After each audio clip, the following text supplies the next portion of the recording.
Hello বন্ধুরা, study motivation YouTube চ্যানেলে তোমাদের সকলকে স্বাগত। আজকে আমি তোমাদের সামনে স্বাধীনতা দিবসের খুব সুন্দর একটি বক্তব্য তুলে ধরব। নমস্কার।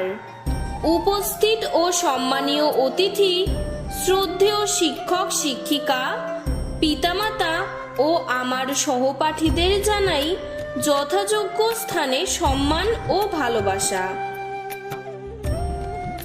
আজ 15ই আগস্ট, ভারতের ৭৯তম স্বাধীনতা দিবস উপলক্ষে সকলকে জানাই আমার আন্তরিক শ্রদ্ধা ও অভিনন্দন।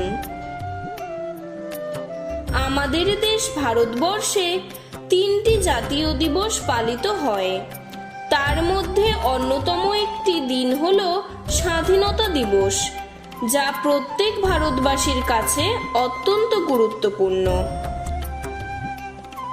প্রতিদিন সূর্য ওঠে ও সূর্য ডোবে, কিন্তু এই দিনের সূর্য ওঠার মধ্যে এক অন্যরকম অনুভূতি, দেশভক্তি এবং দেশাত্মবোধের চেতনা রয়েছে। এই দিনটি আমাদের মনে করিয়ে দেয় যে আমরা স্বাধীন ভারতের নাগরিক। তবে এই স্বাধীনতা খুব সহজে আমরা পাইনি। এর জন্য লক্ষ লক্ষ মহান বীর শহীদদের ও দেশপ্রেমীদের প্রাণ ত্যাগ করতে হয়েছিল। অবশেষে দীর্ঘ 200 বছরের ইংরেজদের দাসত্ব ও বেড়াজাল থেকে ভারতবর্ষ 1947 সালের 15ই আগস্ট মুক্ত ও স্বাধীন হয়ে মানচিত্রে এক সার্বভৌম গণতান্ত্রিক ও ধর্মনিরপেক্ষ দেশে পরিণত হয়েছিল।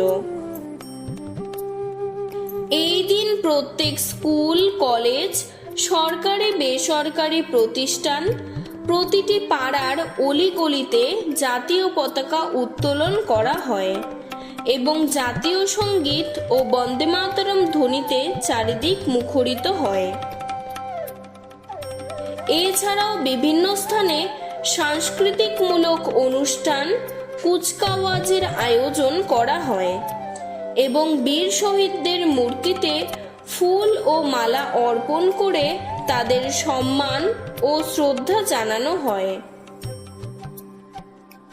এই দিনে জাতি, ধর্ম, বর্ণ নির্বিশেষে সকল দেশবাসী একত্রিত হয়ে আনন্দে আত্মহারা হয়ে ওঠে।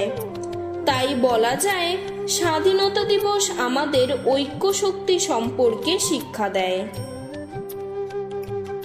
তাই আমাদের প্রত্যেকের কর্তব্য সকলে একত্রিত হয়ে আমাদের প্রাণের প্রিয় দেশ ভারতবর্ষকে বিশ্বের দরবারে সেরা দেশ হিসেবে চিহ্নিত করা। জয় হিন্দ, বন্দে মাতরম।